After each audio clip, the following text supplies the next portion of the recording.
Welcome to the Bourbon Life Podcast, your source for all things bourbon. Join your hosts, Mark and Matt, as they drink and review bourbons, share news about upcoming events, interview the who's who in the bourbon world, and, most importantly, bring you along for the fun of living the bourbon life. Now, here's your hosts, Mark and Matt.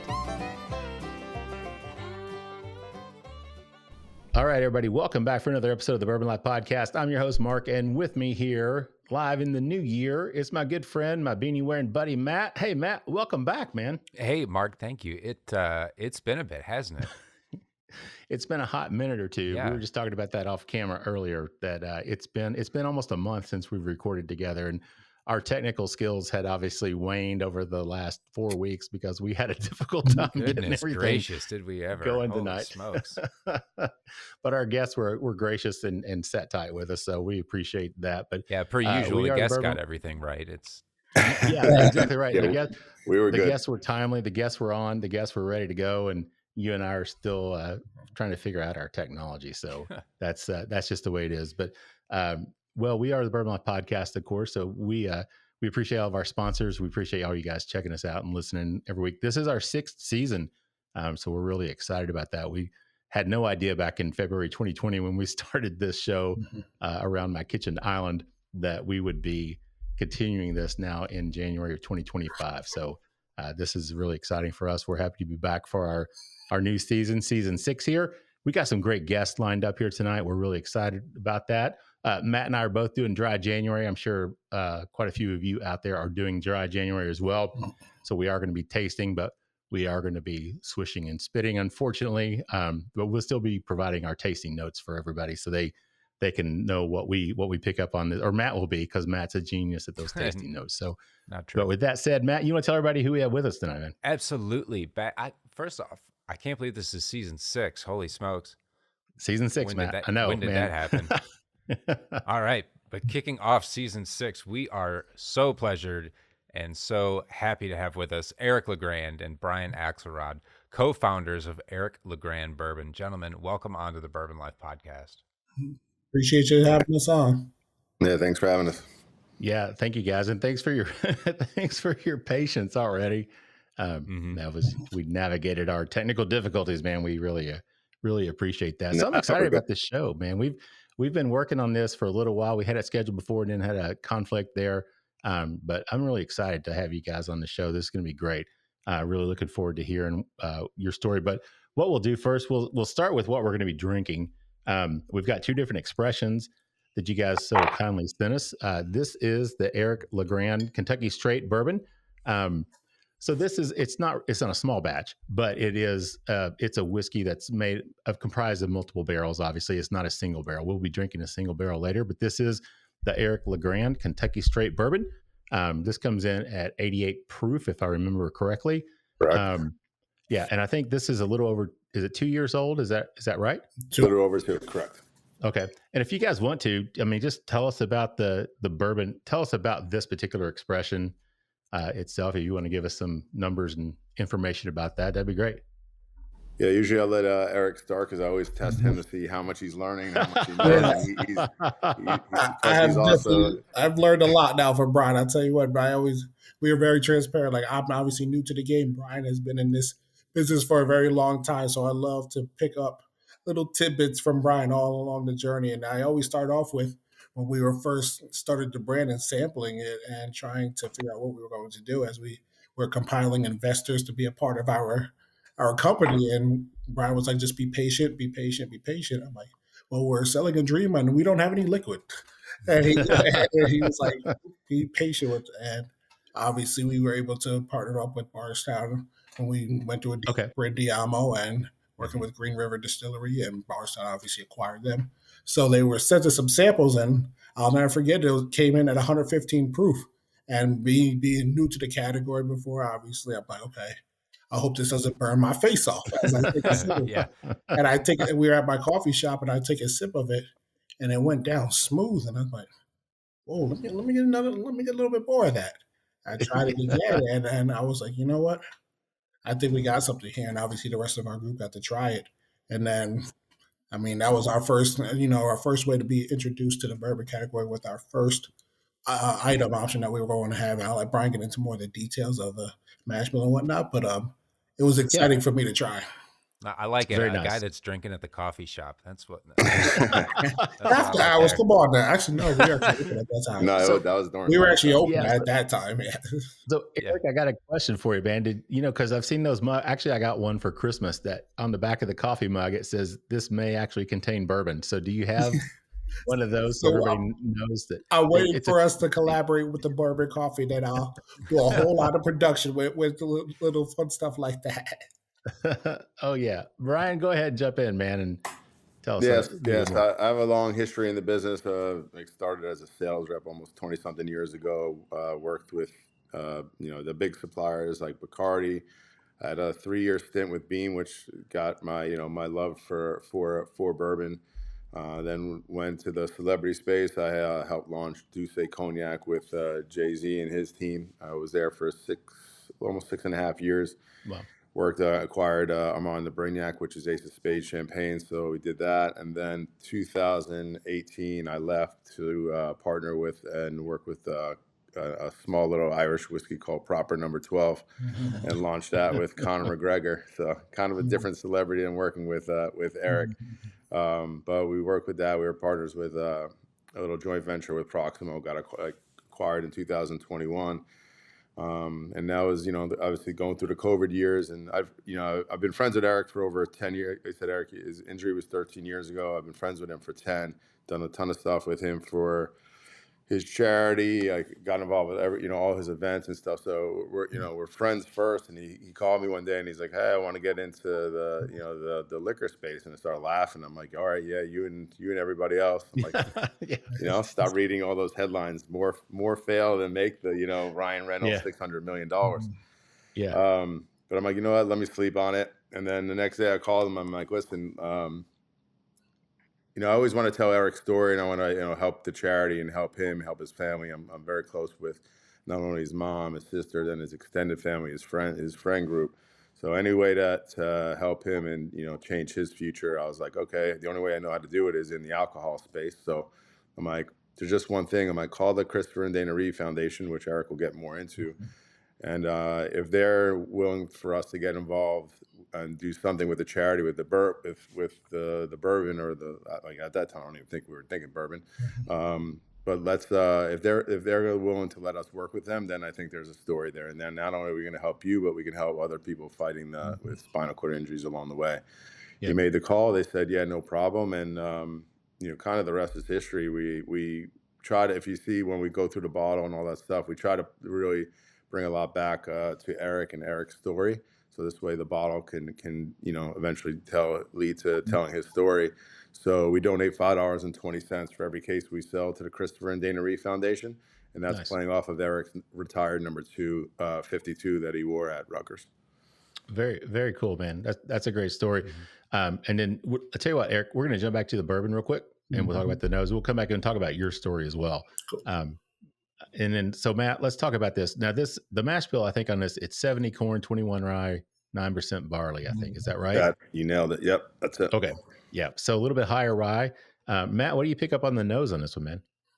The nose on this, I really love the nose, and I love what's going on here, because in a world where everybody is so consumed with hyper super aged whiskeys and all the great, lovely, old oaky notes that you pick up off of 10 plus 12 plus year whiskey, I really love what some younger whiskeys offer for the nose. There's so much beautiful flavor here that I think a lot of times gets lost to barrel char, to those cherries and those like tobaccos and caramel notes. It's got a really nice honey note right up front. I pick up a lot of honey. Then there's like the sweetness of like mashed corn or cornmeal. Just this really, really lovely, like bright grain note. The rye comes across as like a beautiful like honeydew or grass note with it. The barley, again, it smells like barley. It's not been chased out too much by barrel notes. There's a light floral nose to this as well sometimes, which I think can be lost as things age. it's just a really nice testament to what goes on with beautiful younger products that sometimes can be lost in the aging. Yeah, Matt, I think that's a great point. And it's funny because sometimes when you talk about a whiskey, a bourbon, that's 2.5 years old, there's a lot of people that instantly are like, oh yeah, no, well that's not for me. And I think you miss out on a lot of opportunities by having that type of mentality, because like you said, something like this, I mean, it is young, yes, so you do still get the grain, which is nice, but it's a good combination of grain. It's nothing overpowers anything else. There's a nice balanced blend of those aromas that you talked about, Matt. The grain comes through, the sweetness of the corn's there. You talked about honey. Yeah, I mean, that's definitely on there. That rye spiciness comes through to me, but also even like the grassiness that you talked about as well, Matt. So I think that rye kind of giving dual duty there, because I'm picking up spiciness, but I'm also picking up that grassiness that you talked about as well. Not really any oak on it, but there's a sweetness to it that I really like on the nose. We'll talk about the palate in the second round when we get to that. But yeah, man, really, really nice all around nose on this one. So Brian, Eric, you guys got anything to add on the notes on that? Yeah. So in the beginning, I remember when we were picking this and choosing it, obviously we smelled it. We're like, wow, that's really good. But on the nose, it smelled like it tastes a little bit older than 2.5 years. We were like, man, it smells like it's actually like a 4-year-old bourbon. We were excited about that.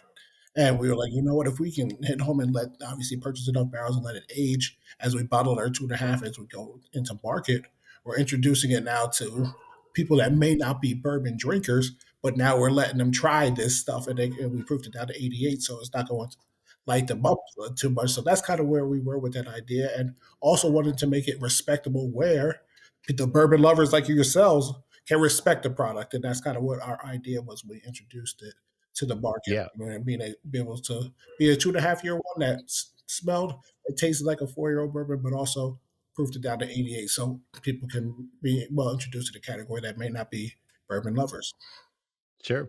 Yeah, Brian, we knew, especially in New Jersey and some surrounding areas of the Rutgers alumni specifically, we knew people in the beginning would support the product, support Eric. Anytime Eric launches something or asks, like does some charity, his functions, his events, people come out and show love. And, when you hear his story, well, it's not shocking.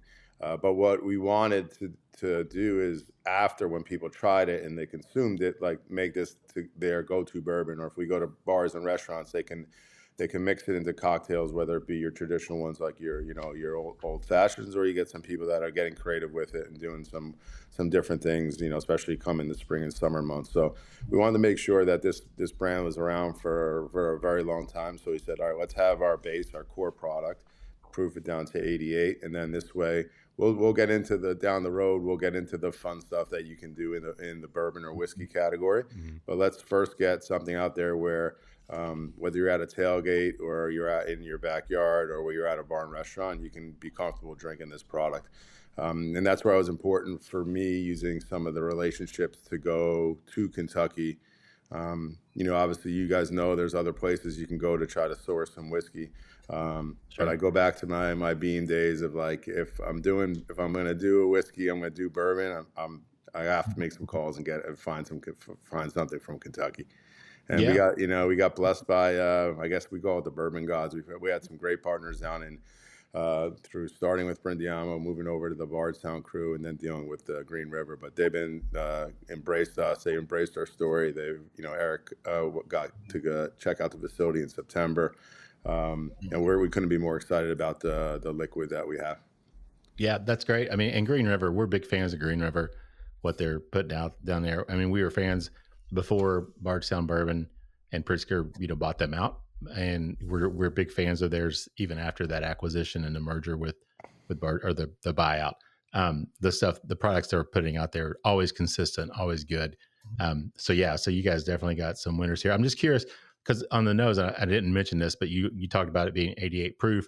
And that's a good thing, because you still get that smell of alcohol. It's not overwhelming, so it's not like it's a high proof. And it's not like something where, because I know like 80 proof Basil Hayden, sometimes it's a little light on the nose. This is not at 88 proof. This is really not light on the nose. You're still getting those bourbon aromas and those things that, Matt talked about, especially you still get those. So it's a bourbon, and you get that nice subtle nuances that come from a bourbon. Even at 2.5 years old, you're still getting those wonderful aromas off of this. So yeah, very, very nice. Do you know how many barrels you guys put into this on this particular release? Any idea? I didn't know if you knew that or. Yeah. So when we first started, it's crazy how the numbers, it always comes back. We purchased the initial investment and to make sure that we have consistency over the years. And we're also like, let's grab what we can get. So we purchased 152 barrels. Oh, okay. So a significant amount. So, you always hear stories sometimes of, people saying, oh, I just bought 2 barrels and we tried to do stuff. And we're like, oh, no, we need to make sure that if we put something out, that it's going to be consistent. Yeah. And to be honest, Eric and I are an open book sometimes to a fault, but down the road when we come back on here, maybe in a year, 2 years, and we talk again, this might be a 4-year bourbon. We didn't bottle 152 barrels. We purchased. So we're bottling accordingly. We put in a good amount on the initial first, that we're almost coming up on 2 years now. But yeah, there's a good amount of barrels sitting over in Green River still aging. Yeah, okay. I love to talk about that too, because as you said, we are pretty much an open book. We don't really hide stuff. And we had the 2.5, and then when we got to go down to the trip to Bardstown in last September, let's just say we got to sample the 4-year and seeing how it's aging, and it's doing a damn good job aging. Let's just say that. That's awesome, man. So Eric, let's jump back over to you and talk about your background. Can you tell us a little bit about your story, your background, your history, and then how you decided to get into the whiskey industry? Sure. So I'm a former Rutgers football player who had a paralyzing injury my junior year in 2010, running down on kickoff at MetLife Stadium, which had just opened up, I believe, the year before, where the Giants and Jets now play. And I ran down on kickoffs hundreds of times before, and this time I was running down to make a big tackle. I knew it was going to be a big collision, so I put my head down, thinking it was going to go on the side of the player that I made the tackle on. We were playing the Army Black Knights, and the player was Malcolm Brown, and I said, let me use my shoulder on this play, not my head. Well, my teammate actually got down there a little bit before I did, and he tripped Malcolm up. When Malcolm got tripped up, his body twirled in the air, the crown of my head went right into the back of his shoulder blade, and next thing you know, I was laying on the ground, paralyzed. I fractured my C3, C4 vertebrae, and things in the beginning were pretty grim. The prognosis was grim in the beginning, but I've overcome a lot of adversity, especially in the very beginning. I was healing very fast.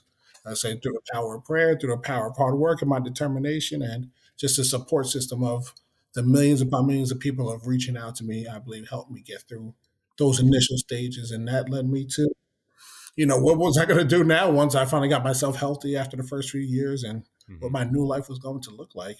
And I got into, starting a foundation, Team LeGrand of the Christopher and Dana Reed Foundation in the fall of 2013. Started doing motivational public speaking, wrote a book, and then pandemic hit in 2020. And I'm like, what am I going to do now with myself?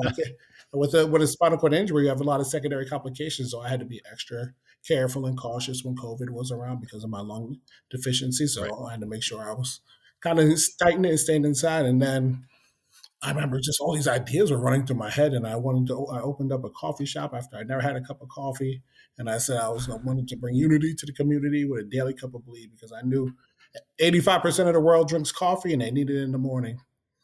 And that led me into, I remember just all my 14 years after my injury, traveling all around the country and around the world. And I would, have cocktails here and there or shots, and people would look at me like, whoa, you can drink. I'm like, just because I'm in a wheelchair doesn't mean I can't drink. And I kind of wanted to end that stigma that just because you see somebody in a wheelchair doesn't mean they can't enjoy something like a cocktail or a shot or things like that. Yes, I know that there are medical complications and not everyone can, but that doesn't mean that I can't, and a lot of other people like myself can. So that's how I reached out to Brian and said, I want to start my own brand.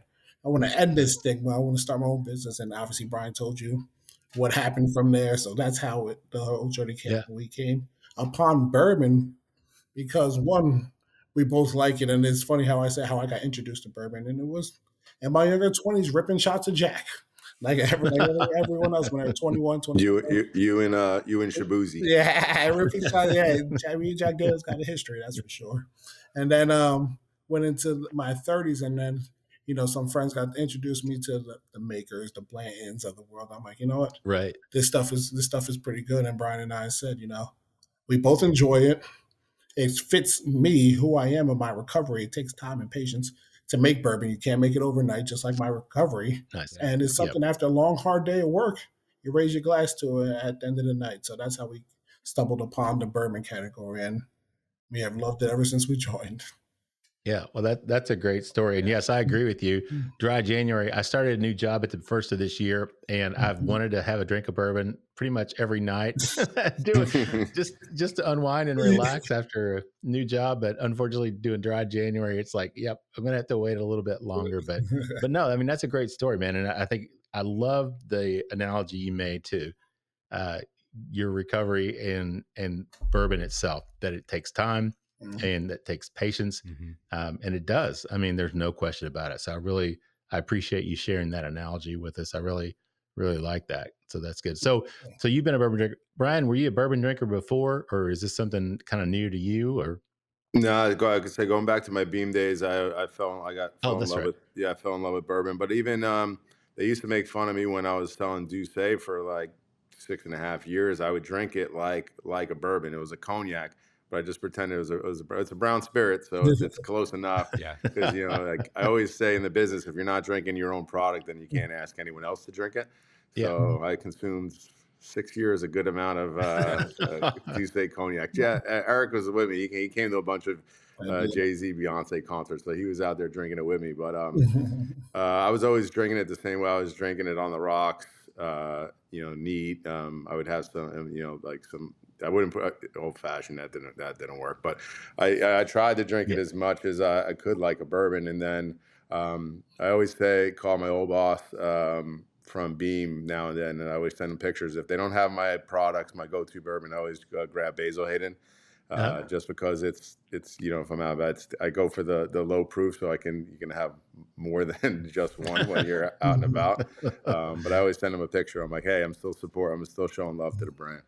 No, that's awesome. Yeah. One of our favorite distilleries for sure. We love the folks down at Beam and what they put out. No, they're great. Cool. And I had the pleasure of like back in the day of like in the business of like driving around in the Beam company car around New York. And one of the greatest days I had like Fred Noah in my car driving around to account. So not many people can say they met the man, but I got to sit there and drive him around New York City and take him to accounts. And I might have bumped into a car accident along the way. I bumped into a postal truck, yelled at somebody, and then kept driving. And he looked at me. He's like, "Are you gonna stop?" I'm like, "No." He went to my boss. He goes, "You got this young kid running around treating our cars like bumper cars."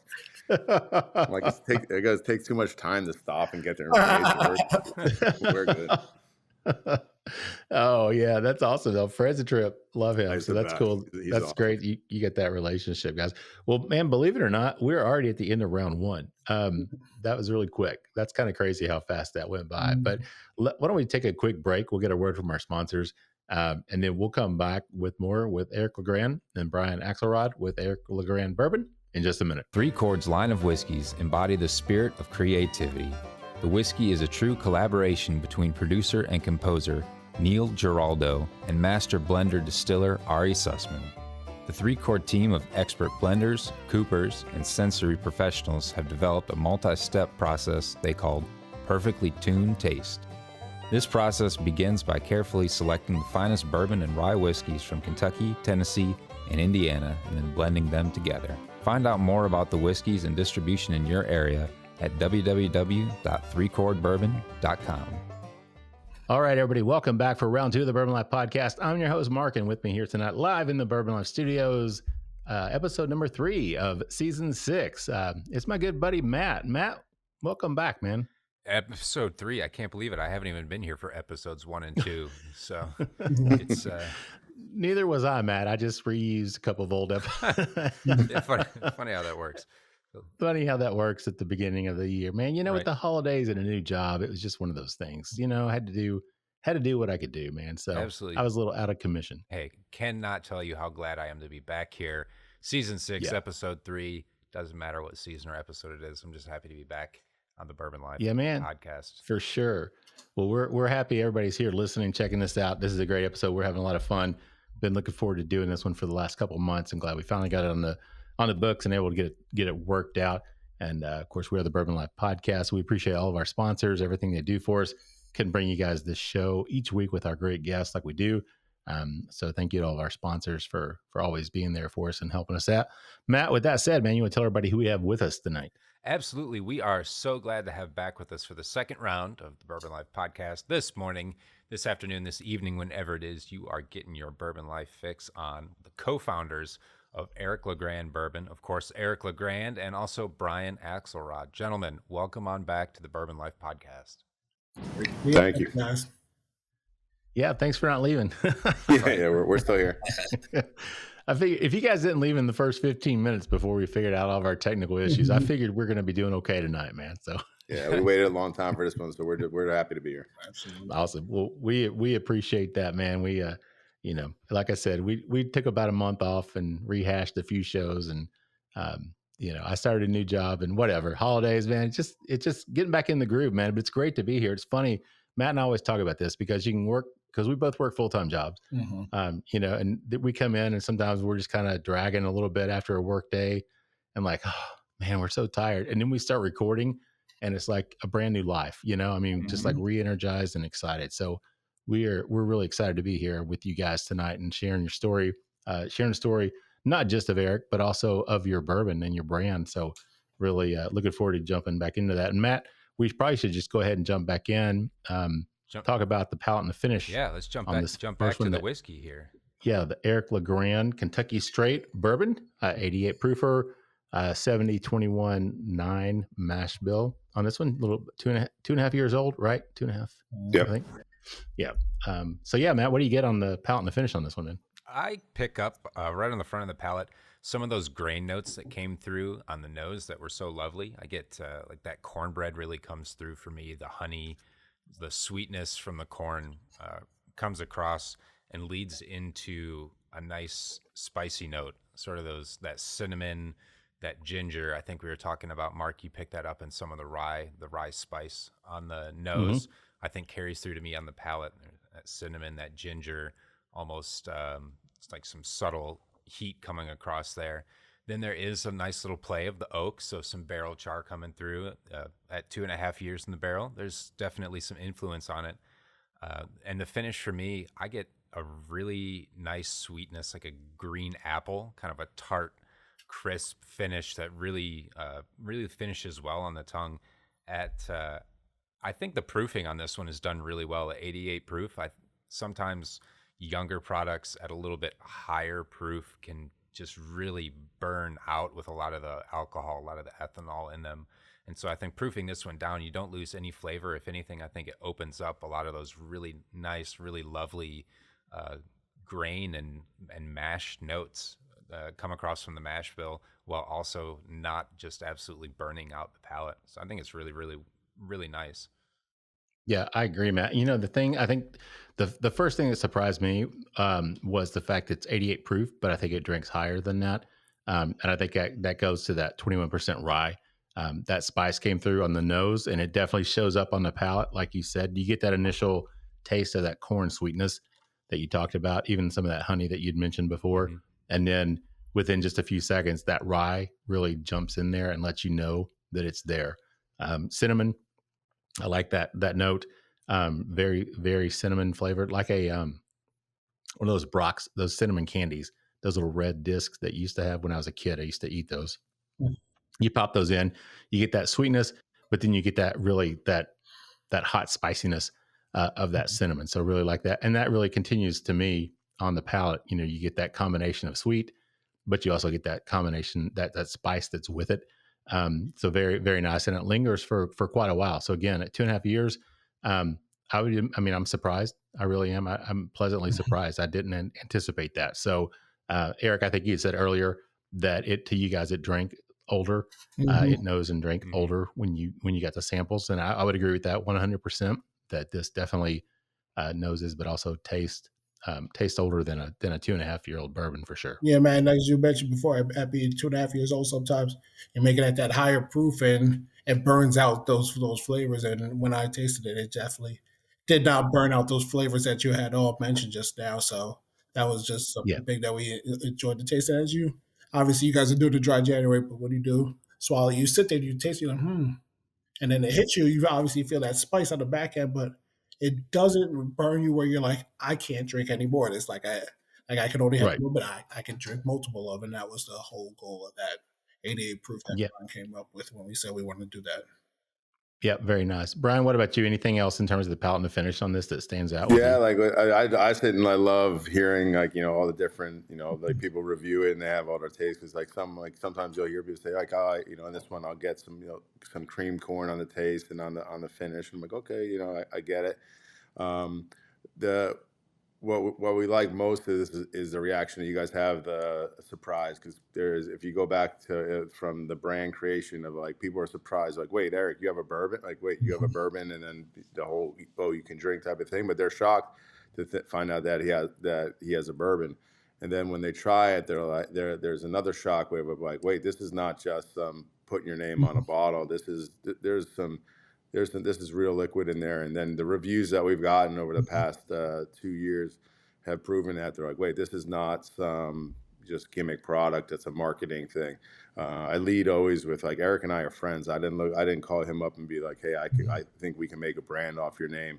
It's two buddies that are like, oh, let's do this to like I keep saying, like, help him out, help his family out, and then raise awareness for spinal cord injuries. But back to the taste is like, yeah, you'll get some like you can taste the corn you get throughout with being the 7% corn. You're going to definitely get that on from the beginning to the end. And I think it just and you'll see in the next one, there's a lot going on. So there's a lot of different stuff happening. I think that's why we chose the 88. We wanted to make it palatable, drinkable, versatile, but also when you try it, there's even sometimes you try it in a different environment, you'd be like, wait, I'm getting some more pepper or clove in the finish. So yeah, we couldn't be more excited with the product that we put in this bottle.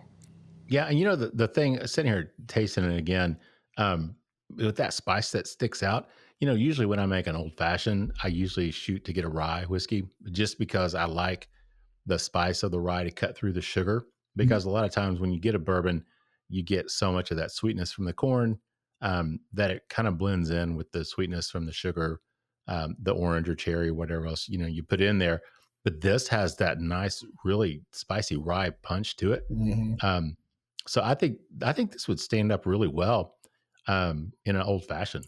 It's so funny that you said that's been probably our number one cocktail working with restaurants. Obviously, Is it? Brian Okay. had mentioned that they come up with, some people come up with these paper plane cocktails, whiskey sours, things like that. But that old fashioned in it has been just a game changer when it comes to people respecting the bourbon and the brand and saying like, okay, I don't want it neat, I don't want it on the rocks, I want to put it in the cocktail. Well, try this in old fashioned, and people are like, whoa, that's very good. Yeah.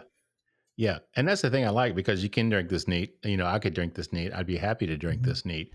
Or I don't usually drink on the rocks, but it's obviously going to work that way. But when you can take a bourbon and enjoy it by itself, or then know that you could put it in a cocktail and it's going to stand up well, I mean, that's a sign of a good bourbon. So no question about it. I think it would fit well in a cocktail, especially an old fashioned. So I can't wait till February 1st, because I'm going to give it a try. I love it. Shoot Eric a text or email, let him know your thoughts. I will definitely do that. So let's talk about the brand. You talked about it. We talked about a little bit about the start of it. So let's get a little bit more specific, I guess, and talk about what was it, Eric. I mean, you talked about having being during COVID, wanting something to do, knowing you wanted to do something in the spirits industry. So what was it? Was there like a lightning bolt that you said, hey, I'm going to do bourbon, this is it? I mean, was there that moment for you at some point? Yeah, as soon as Brian, we explained like the process, obviously, of liking it, we were like, it just fits who we are, that tough, that grittiness, like we're Jersey guys, we always say. Being here in the Northeast, we always have that toughness, that grittiness, and bourbon, I feel like you have that in it. Like it's just something that fits that category. And then, as we said, it's not a gimmick. The time and the patience to make it is just like my recovery. I say, after I do every one of these episodes, I'm like, I go back to living my life as someone with a disability. It's Right. that recovery that's just ongoing, and sometimes you don't see it overnight. Just like a bourbon, it's that ongoing process of aging that eventually over years, you're like, wow, look how much progress you made. It's kind of the same thing with the bourbon. Look how much better it's tasting. So that's kind of was that lightning bolt that we were like, you know what? That's what we're gonna go with the bourbon, and then obviously we're gonna get into the labeling on the bottle and whatnot, because obviously that had to play a huge role into it as well. But I love to tell the story. I was talking to some friends before we came up with the name. I was like, how are we gonna how are we gonna call it? So are we gonna call this Wheels Whiskey and things like that? And I go like with this, like something funny with the chat. I go to Brian with that. He was like, yeah, no, Eric, shut up. We're going with Eric LeGrand. He goes, we're putting your name on that bottle. We're not calling it Wheels Whiskey or anything that we're calling it. But I'll let Brian finish that story. But I love telling that. Yeah, that's great. That's great. So Brian, what was it? I mean, you knew Eric, obviously you were friends. Yeah. So you saw the opportunity here to work with him because it was something he wanted to do. So you guys got connected. Did you connect with Brindiamo first? Is that kind of how you got?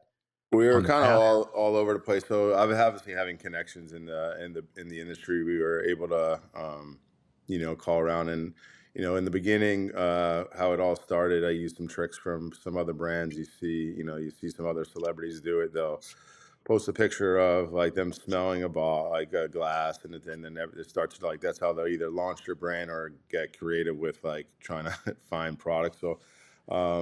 Like if you look at Conor McGregor's story, he pulled out a bottle of, after he fought Mayweather of a bottle of whiskey that was called Notorious at the time. So it wasn't even an actual product, but that got the wheels going of like the phone ringing and people were like, hey, what are you doing? So I went to Eric's coffee shop. We had like 7 samples of, we'll call it whiskey. We took a picture, we put it out there, and then all of a sudden a few people started hitting Eric up, like, hey, what are you doing? What's going on? All that good stuff. All while I was behind the scenes of reaching out to anyone to see if we can get our hands on some barrels. And if it was around 2021, around 2021, leading into 2022. So that was at the height of like everyone was looking for barrels and prices were crazy. So there was some no's, there was some back and forth. I was talking to Bardstown. They connected me to Brindiamo. Throughout the process when we were ready to go, sent me back to Bardstown. And I'm like, wait, you guys are the ones that connected me. Like, what's going on? But obviously that's how the acquisition was happening when we were ready to get the barrels. But I knew like I was going back to what I said earlier. Is like I didn't want to just buy a few barrels and test it out. I knew from my background, Eric's story, with my background helps where I can call any pretty much big distributor throughout the country and have them taking this product.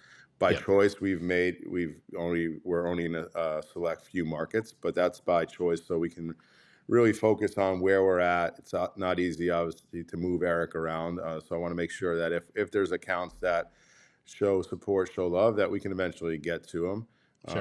Sure. But yeah, I called some contacts. I knew, but I kept saying I wanted it to be Kentucky. So we were holding out for a bit, extended launch for a little bit.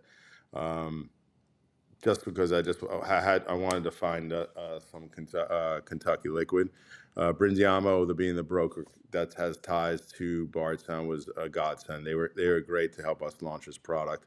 And then dealing with Bardstown, and we got to meet, and then I got to meet him. And then when Eric went down, we got to meet Mark Irwin, the CEO, president of Bardstown, who actually dealt with some paralysis when he was serving in the military. I didn't know that. Okay. Yeah, in South Africa. Yeah, I believe it. I believe something might have been an IED went off, and I think something like punctured into almost his spinal cord, but it didn't damage it enough. But he was paralyzed for, I think he said 2 months at the time, and he had to go to rehab and learn how to walk. Yeah. So we were able to share, some stories back and forth with Mark, and that was incredible here. So just that respect level of he knows, what I'm going through, and then talking to him about it. The Bourbon Connection was. It's just the way that it's all aligned has been kind of insane, to be honest with you. Yeah, it's been a remarkable run so far, and some things like you go back and like, wait, it's crazy how things worked out. But so that's how we sourced the liquid. Then we made a pretty hefty commitment from our friends and family round to secure those barrels. But we knew this is not a one-time thing. We knew it was not going to be like a proper 12, a Terramana, where this thing's going to blow, go shoot to 200, 300,000 cases overnight. we knew this is going to be a long, tough grind. But it's fun. We're selling bourbon. We're talking to people in liquor stores. We're talking to people at restaurants. So while we're building this brand, we're having a lot of fun doing it, and we're meeting some amazing people on the way too. So, but going back to the liquid, it was that the people at Brindiamo was the start. So we owe a lot to them in securing not only liquid, but like liquid that we're proud to talk about and the ones that you're tasting right now. So we've been blessed. Yeah. So the flagship that we had, we just talked about, that's around $40. Is that right? The retail, something like that? Yeah. $39.99 on shelf. Okay. Yeah. And that launched in 23. Is that correct? March 1st, 2023. Yeah. Okay. Awesome. Now we're going to move to our next one, our second bottle, and we'll talk about probably in the third round. We'll come back and talk more about the labeling and stuff, because believe it or not, we're getting close to the end of the second round already. But this is the Eric LeGrand Kentucky Straight Bourbon. This is the single barrel. And this one comes in at 104, I believe, 104 proof, I think. Yeah. So we'll talk about that. You guys want to tell? Now, this is the same mash bill. Is that correct? Yes. Yeah, same mash bill. You're not going to be surprised that there's a tie to Eric's number 52 with it. So 52% ABV, 104 proof. So usually you guys know when you're doing single barrels or people are tasting, you're like, all right, you mess around with either you do barrel proof or you mess around with the proof, and obviously 107, 108 is kind of the sweet spot. We took a chance on this one. Thank God Eric wasn't a running back, a skinny little running back. 52% ABV kind of work. We're like, all right, let's go with it. So we didn't, full disclosure, we didn't even know what it tasted like until we went down to Bardstown, and we were ready to bottle. I'll tell you what, that's a funny story, because that whole, my first ever time going to Bardstown, like I said, it was my first ever business trip, because we were there for about 8-9 hours on the campus, like going through the whole tour, the bottling process, having lunch, to the Rick houses, meeting with Mark Irwin and their team. It was a full-blown day. But when we first got there, they were about to start bottling, and it's 10 a.m. And we're like, all right, let's try this 104 proof at 10 a.m. to wake us up to get us going. And it was it definitely hit me like, whoa, okay, that opened up the palate right there. And then the rest of the day we were able to enjoy, that's for sure. Nice. And it's a beautiful facility down there. Another place that I love to go. The restaurant is beautiful. The Rick houses, everything they built down there is just world class, top notch. And I'm glad you actually brought that up. I'm sorry to cut you up, because we were saying how some of the older distilleries, people don't think about them. I'm in a wheelchair, may not be ADA compliant. Well, Bardstown was made in 2017, so they're all up to date on all their ADA compliances, and I could get from here to there all over the place, which was another thing that just aligned up perfectly, so I didn't have to wait outside of a Rick house so I can't get in there. I could get around everywhere. Yeah.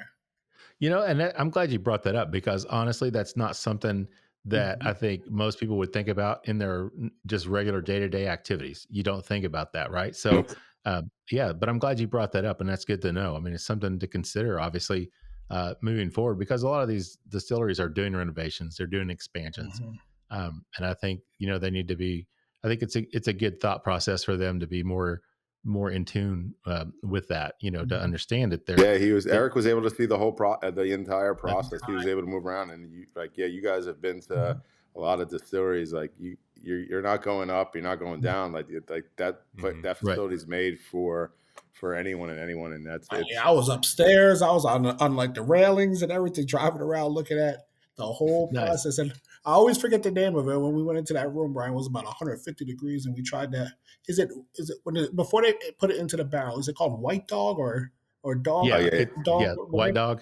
Yeah. So I got to go into that room. It was burning hot. Got to try that there. Tell you what. Oh yeah. It's up. Where the stills run. They pull it right off. They pull it right off the still, and they've got the glass windows there. So the sun's coming in, the still's running. And it's like 150 degrees in that little space. Yes, and they pull the White Dog off at like 135 proof, and you're in a 150 degree room, and it's like, this isn't working too good for me. Yeah, so just a quick one for your listeners or viewers. So like Eric is he's always smiling, moving around, whatever. But he's from the shoulders down. There's no movement, paralyzed from the shoulders down. So every little thing requires assistance. So when I give him a drink, I'm pretty good with his tolerance now. I've learned over the years. Yeah. But I gave him that White Dog as if I was giving him just a regular shot, and he's man. not. I just poured it, and he kept on drinking it. He lit me up. I was lost him for like 15 minutes. I took his. I was like, I'm like, give me 5 minutes, I'll be back. yeah, I can imagine, man. That's something. Matt, let's real quick, because we're getting around round 2 here, but let's talk about this nose on this single barrel that we've got poured up here. You want to tell everybody what you pick up in terms of the nose on it? Absolutely. It's a fun experiment to go through and nose on the flagship first, the Eric LeGrand Kentucky Straight that we had in the first round, and then to go over to this single barrel at 4 years old, because you can see a lot of similarities between the two for certain, but there are definitely a lot of places where the nose on this one deviates and takes on a lot more, I think, of the mature notes. A lot more of the barrel influence comes through. So I get some of that sweetness of the corn, but it's a little bit richer. It's not as crisp. It's a little bit more take that cornmeal and make it into like a cornbread type note. And then I get a lot of red stone fruits on this one. A lot of plum, a lot of fig, like kind of the red wine fruits come across there. A little like currant or blackberry in it as well. The rye is nice. It's not super spicy, not super hot. It comes across like really well balanced, but you can tell that there is some rye influence on it as well. Yeah, almost like a little chocolate as well, or cocoa. But yeah, for me, Matt, on the nose, you get those mature notes like you talked about. You get that sweetness, but it's got more depth to it than the original, than a 2.5-year-old. There's more depth of sweetness. It's taken on more of that vanilla, that bourbon. What you'd probably consider maybe a classic or typical bourbon vanilla type of note, but I also get a butterscotch with this as well. The rye, that nose that I picked up on that original, the flagship, it's that spiciness doesn't come through. We talked about, getting some grassiness on that. Also getting like the cinnamon. There's still that rye spice to it, but it's more subtle than it's not as noticeable. It doesn't stand out as much. Again, though, even at 104 proof, though, the nose, the alcohol on this one, it doesn't burn you up at all. So if I nose this, I would not say, this is 104 proof at all. At all. It's got a really well-rounded nose. I really like the balance on this. The color on this is really beautiful as well. If you guys can see that, people watching on YouTube there, you guys can see that color, but very nice. Guys, anything else in terms of the nose that stands out to you all on this one? Yeah, we actually got a lot of, I tasted nose, there's the butterscotch. That's been a big one that people have told us, and the grassing, especially coming from Green River, that Green River grass we've heard, and a lot of different reviews as well. So I obviously can't wait for you guys to taste it and try it, when the dry January is over. But yes, it's funny how I love telling this story too, because we've done a lot of tastings now when we have 2 items and we get to sample both. And people that may not be bourbon drinkers are like, wow, I like the 104 better than the 88. Sometimes they just think it's a little bit smoother to them because of the aging process. So it's been funny to see both of the reactions to the bourbon drinkers enjoying it and respecting it, and then the non-bourbon drinkers saying, wow, I like the 104 over 88 sometimes. So, and then we've got also that the people like the 88 over the 104, but it's been quite fun. But that butterscotch smell comes through very heavy. Yeah. Yeah. Brian, what about you? Anything I agree. out? I agree. You get the you'll hear some people say butterscotch on the 88. It's more prominent on the age in the 104. You get some dark cherry in there. You hear some maybe taste a little bit of like light brown sugar, but it's the nose is this is a lot of flavor coming out of that out of that glass for the nose. You're not getting that alcohol. It's not overtaken by the alcohol. Yeah. All right, guys, I'll tell you what, let's take a quick break. We'll get a word from our sponsors, and we'll come back with more with Eric LeGrand and Brian Axelrod, co-founders of Eric LeGrand Bourbon, in just a minute. Welcome to the kitchen table at James B. Beam Distilling Company, where every visit is a celebration of tradition and flavor. Did you know that the kitchen table is nestled right within the heart of the distillery? That's right. You can experience the essence of James B. Beam's legacy while savoring their delectable dishes. Join them every Wednesday through Sunday from 11 a.m. to 5 p.m. for a culinary journey like no other. Planning a special event? Let the kitchen table be your host, creating unforgettable memories for you and your guests. And don't miss their upcoming kitchen table dinner night on January 25th, featuring a 4-course meal highlighting the best of the kitchen table. For more information and reservations, visit beamdistilling.com. The Kitchen Table at James B. Beam Distilling Company. Come as a friend, leave as family. All right, everybody, welcome back for the third and sadly final round of the Bourbon Life Podcast. I'm your host, Mark, and with me here tonight live in the Bourbon Life Studios, back for season 6, it is my bourbon drinking buddy, Matt. Matt, how you doing out there, man? Mark, I am doing great out here. You got the fireplace rolling for me. You warmed up the Bourbon Life Studios. I mean, it's a blistering 14 degrees outside, but always warm in the Bourbon Life Studios. So I thank you for that. But I'm doing great. How are you? I'm doing great, Matt. Always, man. It's, you know what? I've been in a funk for the last month, and I really think it's because I've not been doing these. I'm telling you, when I get in here and we just start doing this and hanging out with some cool people, and even though we're not drinking, we're still tasting some great bourbon. It just like changes my whole outlook, and it's so much fun to be doing this, man. So I'm really excited about this episode. Great guest. Been looking forward to getting this one for a couple months now. So I'm really happy that we're able to do this. Having a really good time tonight, man. I hate that we're in the final round already. That's been good. But all right. So we, of course, are the Bourbon Life Podcast. We appreciate all of our sponsors, everything they do for us. We couldn't bring you guys this show each week without all of their help and support. So we appreciate that. Matt, with that said, man, you want to remind everybody who we have with us tonight? Absolutely. Eric LeGrand and Biran Axelrod are the co-founders of Eric LeGrand Bourbon, and we've got them back here for the third and final segment of the Bourbon Life Podcast. Gentlemen, welcome back on. Having a good time with you guys tonight, man. We're really diving. We're still here. Yeah. Brian knows the drill. He's like, yeah, we're still, man. We didn't leave. Yeah, we appreciate that for sure, man. That's We've not lost a guest yet, so we're in season 6, man. This is a good time. We can do this all night. You know, it's funny because you were talking about Fred No earlier. I was going to tell you, Fred and Freddie hold the record for the longest podcast we've done. It was a little over 2 hours. I would say that he's got stories. He does. And once Fred starts talking, you're not going to tell Fred to be quiet, right? No. So you just let Fred keep going. And it was great. I mean, I could sit and listen to Fred talk all the time. And for sure. Yeah. But yeah, we are having a great time, and we'll have to do this again. You know, obviously we'll talk about the future with you guys, and that'll give us an opportunity as well down the road to revisit and you know, you guys come back into Kentucky sometime soon. Maybe we can just get together and do it in person down there. In that big, do you guys get to see that big fancy room they have down there, Bardstown Bourbon Company? That big, what do they call it, Matt? The collection, or not the library? Yeah, you went there, Eric. You went there. The library. No. You and I were meeting with Mark and our buddies who were there, our friends. They got to go to the secret vault, and they all bragging while you were over there with Mark, we're over here. I'm like, yeah, you said we can curse on this thing, so that was some bullshit. We were Eric and I. I know. I was like, how do they get to go in there while we're over there? You know, meeting with Mark, and they get to go to the secret room. Could have waited for us. Some shit, man. The secret room where all the good stuff is. I mean, it's crazy. Some of the stuff, Matt. They had some stuff back there from. It was like 1903 or 1907 or something, I think. Yeah, up on the shelves. Crazy. We've had some good pours in that room, haven't we?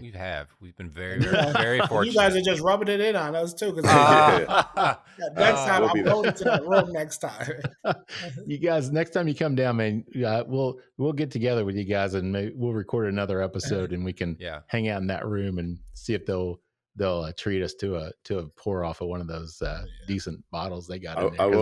I'll teach you guys this. You're gonna want to do it with especially. Forget about me. You want to do it with Eric, because very few people say no to Eric. If Eric asks for something, you're not gonna tell him no. I just put my chair in gear and I'll tell you to try to stop it. I'm coming in. Oh man, that's awesome. That's great. Well, guys, we've talked about the nose on this Eric LeGrand Kentucky Straight Bourbon, the single barrel. Matt, you want to talk about the palate and finish? Let's hold off a little bit. Let's talk about the bottles. Yeah, I was going to say, let's talk about the bottle. We I've showed the bottles, but we didn't really talk much about the design and the labeling as well, which people probably can't read from this point. But you guys want to share a little bit about the design and how you came up with this and what everything means on this? Sure, I'll start it off. When Brian said we're going to put my name on the bottle, obviously we wanted to stand out on the shelf, and you see the LeGrand is very, prominent and bold, that it stands out on the shelf. And if you see at the bottom, there's 2 axes. So at Rutgers, we have a motto called "Keep Chopping," and it's like chopping, chopping wood. It's just a way of life that we live. Yeah. When you just chop down one tree, after that one tree falls, you take a breath, and you're on to the next thing. It's just a model for life. And also, Brian's last name is Axelrod. So we had 2 axes on there for that. One for me and Rutgers, one for Brian. But the story on Brian, so we want to put the story on the bottle about myself, obviously, and put the charity on there about what the charity is and what we're doing. And if you see the difference in 2 bottles, the one bottle, the single barrel, doesn't have it on the back. Now it's on the bottom label with the charity. When our flagship one it's very prominent right on the back, that $5.20 are going back to the Christopher. Oh, yeah. And a refund. I give Brian a lot of credit for everything when it comes to, the behind the scenes work, the bottle, the labeling. But I always say, I'm the one who came up with the color change on the single barrel to make that blue pop and stand out. That's the only credit I always take. I'm like, that blue looks very good, that blue label. And I said I wanted to switch it up to make it, stand out a little bit more, but keep the same label, just make it look a little bit different. Yeah. And 52 at the top. So the thought process is, like, especially coming from the liquor business, it's like, you can tell a story, you can do a staff training and all that stuff. But how much is it retained, and what goes on and what do people remember? So I wanted to use the bottle almost as a cheat sheet, so you can go up and down the top from, Eric's motto, believe. That's something that he lives by. He is the EL is prominent in believe. So a lot of stuff comes back. Like I says, always come back to my man Eric. It's all about Eric. But so we want to put the word believe in there. His number, a little ode to his number that he wore, 52, something we play off a lot. So you'll see that on the top. Then you go to his name, and then your normal description of what's going on in the bottle, the single barrel, handcrafted, all that good stuff. And then on the bottom, Eric's story, a little bit about if you move from left to right, you have Eric's story. Then you'll have a little bit about, what's going on in the bottle, and then our, the charitable component. So everything for you to, and then take this and share Eric's story and the story about the bourbon it's right there on the bottle. So it's whatever you forget, or the listeners or the watchers forget, grab a bottle and you can tell the story by just looking at it and holding it up. And here's one thing I'm going to say about this, man, because sometimes you get a bottle off the shelf and there's so much stuff on a label and it's packed, and you turn it on the back and there's so much stuff on this.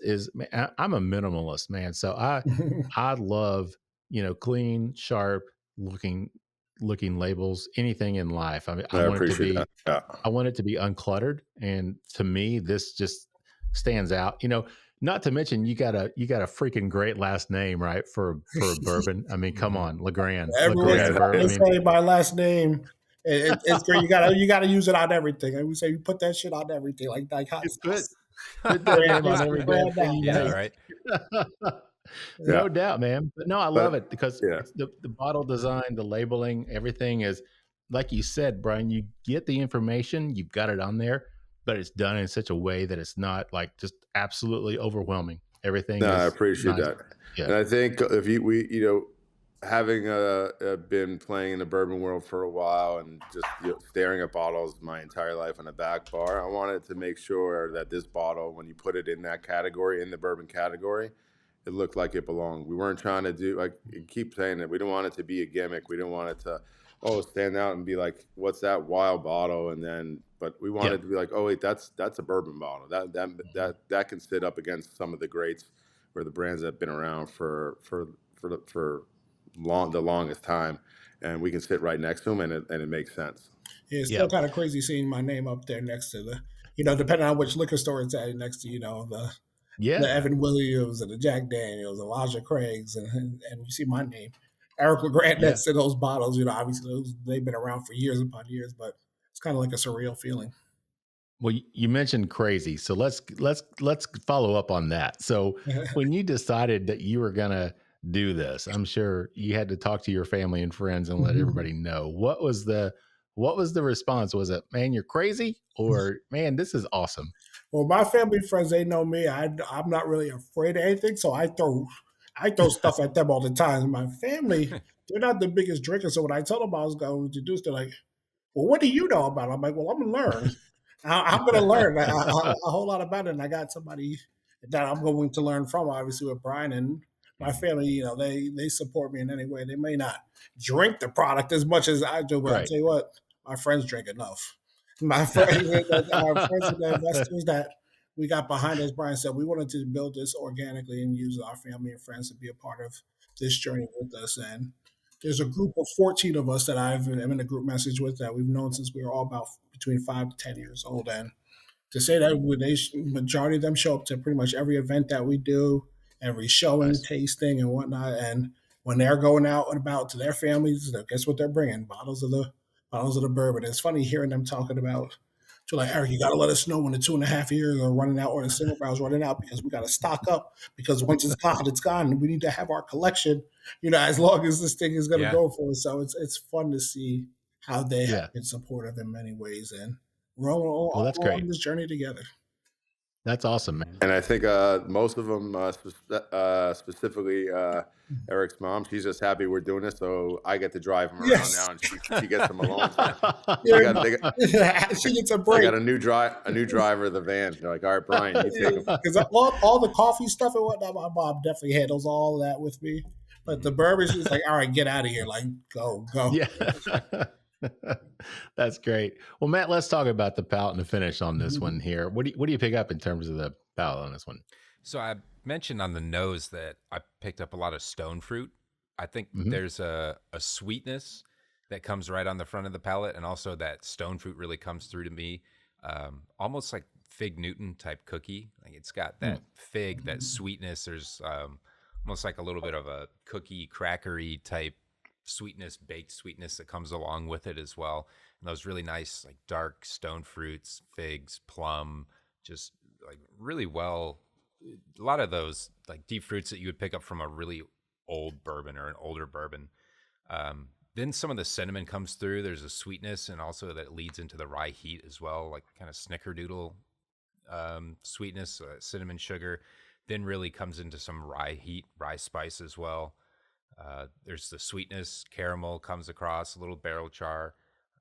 I pick up again some of that cocoa that I noticed on the nose. I think is a little bit on the palate, especially towards the back end, before it leads to a nice, like a really nice balanced spicy finish. It's not overly spicy, but at the same time, it lets you know that you're still drinking something that's 104 proof. It goes down well, doesn't fight, but it lets you know that it's there. Yeah, I agree, Matt. The 104, because this one, that rye spice comes through, like you said, the initial, you get the sweetness, which is great. It's that more mature depth of flavor. It's not just corn. You get this whole combination, that butterscotch, that vanilla, the flavors you get from a more mature bourbon. And then you get that rye spice that comes back through. We talked about that on the flagship as well, but it definitely comes through on this one as well. Again, that cinnamon, like you mentioned, that cinnamon candy. I love that flavor. This one drinks at 104. I think it's right where it is. The 88 was a surprise to me because it seemed like it drank hotter than 88. This one drinks right at 104 to me. So very good. And the finish on this one, it lingers, it goes on. Like you said, Matt, you get that sweetness, but then you get that spiciness as well. It's a great combination of those flavors. The stone fruit, like you mentioned as well, comes through. Really nice. I really, really like this, guys. Anything else on the palate and the finish that we didn't touch on? No, I think. I was going to say you hit it all of what people taste that we taste. There's so much going on in there where you're like, you got it's a little bit of this, it's a little bit of that. You taste this, and then on the back end, then you take another sip. You're like, oh, I think I tasted this and that one. So we've been having fun, as you said, like that cinnamon taste definitely comes through. That snickerdoodle taste at the back end, and you can tell that the corn is there, but not as prominent as it is in that 88. So you can see the aging process. You get some. We hear some people saying you get some cherry, light caramel. I think, like you said, light spice. So you had like a mild pepper coming through there. But I think Eric said it just before. What we've heard from a lot of people is there's just a lot going on with this this product, this version, and I think that's why it's been so well received, and we've gotten some just great response, whether it be from people, reviewing it or people at the trying it at the liquor store. It's a long finish, it's a good finish, and there's just a lot going on. And every time you go back to it, you might find some different notes. Yeah. Yeah. And again, this one would stand up with that spiciness still coming through. Again, would stand up in a cocktail easily. And I like the fact it's a higher proof. This one makes a really good old fashioned. Yeah. And the higher proof, because I'm a higher proof guy. So you're getting into my territory there with that 104. But with that spiciness from the rye, this would be, no offense to the flagship, but when I make my February 1st old fashioned, I think it's going to be with the single barrel. No worries, believe it. We've gotten it from all the bourbon guys out there. We respect the flagship, but the single barrel, I think that's going to be where we're at. So very good. What's in the retail on this one? 59? Is it right around? Yeah, $59.99, right around there. Okay, yeah. I mean, great price, no question about it for a solid bourbon from a great distillery. Very, very good. So let's talk about the future a little bit, because we're getting close to the end of the round, and I just want to make sure that we get the opportunity to talk about that. So anything else on the horizon coming up? I mean, Eric, obviously you've got a lot of hats you wear outside of the bourbon industry, but focusing more on the bourbon here, other things coming up, other spirits, anything else you guys have looked at or thought about, maybe even bringing in under your umbrella as a spirits group, possibly? So right now we're not exploring other spirits, but I will say, we have some barrel picks that we're going to do in the state of New Jersey this year that we're really excited with, now that people are really starting to respect our brand and hey, we want to buy a barrel. And then we have an LTO probably that will come out this fall that we're working on that we can't announce yet, but that one will be huge for the brand, that LTO that we're thinking about doing at the end of the year. And then I always got something on the horizon too, thinking in my mind that I haven't even spoken about the people I want to work with yet. But in 2026, we got a really, really cool idea that I hope comes to fruition for the brand as we continue to grow. So we're looking forward to doing some barrel picks and then the LTO to fall to get everyone ready for the holidays. So we got some good stuff coming in 2025. Are you sure that you don't want to put out a little bit of information on that LTO? I mean, I'll let Brian do it. I'll let Brian do it, not me. No, I always say exclusive. Every time Eric speaks, sometimes I'm like, oh shit, what's he going to say? Oh man! But no, we have a meeting come up on January 23rd that we're pitching. We have some crazy ideas, so we're just trying to secure them. Pitch them. And then, like I said, it's very hard to tell Eric no. So if we get this one through, you guys will be the first to know, but it'll be a big one. But I think what we want to do is go back to always having a flagship and then do some fun collabs, whether it be with stores, whether it be with people, and who knows, maybe wineries down the road, different charities and coming together. Like Eric, they call Eric the king of collabs. He loves to work with other people. So nice. There might be some other brands out there. There might be some wine companies that we're going to work with. So we have some pretty creative ideas. It's even after a year and a half, almost 2 years now, we have stores in Jersey saying, all right, we want to go down and start doing picks. So like Eric said, we have 3 lined up. We'll probably do 5 store picks this year, which pretty good for a small brand for accounts to make that type of commitment. So I think, and then we have some barrel proof ideas that we're coming out with. I think eventually there'll definitely be some type of barrel proof bottle coming out. So we'll leave you at that. So, I mean, if Eric wants to tease the color of our collab, I'll let him do that, but that's about it. You can put together what we're trying to do. There's a certain color palette that we're holding on to. Yeah, I think a nice little bright red. Let's just say that.